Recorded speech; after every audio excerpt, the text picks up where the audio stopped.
ଆପଣଙ୍କ ପରିଚୟ ବିରଜା ମିଶ୍ର ଅଧିବକ୍ତା କେନ୍ଦୁଝର।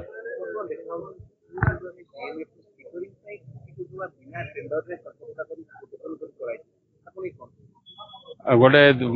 चांचल्यकर कथा वर्तमान किसी सूचना कर्मी जो तथ्य आसी वर्तमान केन्दुझर जिले में ट्रांसफॉर्मेशन ऑफ स्कूल्स ना 5T अंडर रे थिबा विभिन्न कार्यक्रम भितर अधिकांश स्कूल रे स्टिकरिंग कराई एवं विभिन्न कबाट एवं झरकार मध्य रंग देकी स्टिकरिंग कराई एवं लक्ष्य कराई चंचकता करके कौन से टेंडर प्रक्रिया नक निर्दिष्ट गोटे ठिकादार को काम दिखाई एथिरे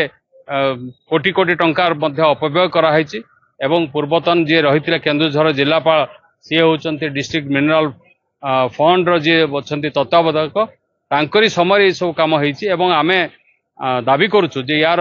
उच्च स्तरीय तदंत करा जाऊ एवं जदि कौन प्रकार चंचकता करी केन्दुझर जिलार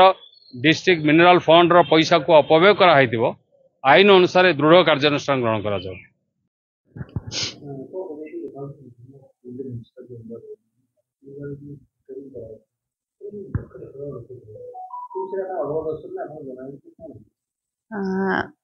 प्रथमे तो मुझे कहवाई चाहिए आज जो आपण मैंने कहते स्टिकरिंग कराइला स्कूल बाबदे 5T ट्रांसफॉर्मेशन रे तो सी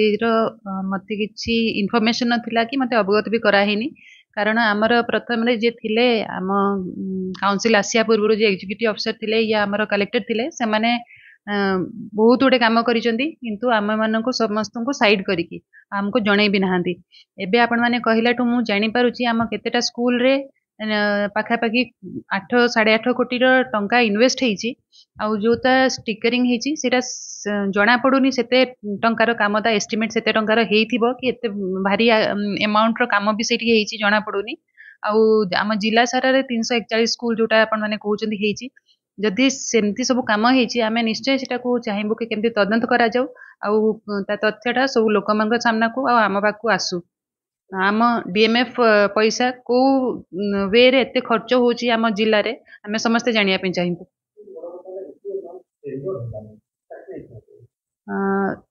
सेटा भी गोटे बहुत बड़ कथा कि 5 लाख उपरे जो प्रोजेक्ट गुड़ा होची ता टेंडर हेबा कथा किंतु एबे मन नजर को आसुची कि सेटा कोटेशन करा हेतला आ जणे ही पार्टी 3टा अलग अलग नारे से कोटेशन कॉल रे पार्टिसिपेट करिथिले आ सी पाइथिले देखंतु कोटेशन हैला माने आम केउंझर लोक ही पार्टिसिपेट करिया कथा किंतु भुवनेश्वर जणे पार्टिसिपेट करले केउंझर लोक माने से विषय जानि भी नाहंती।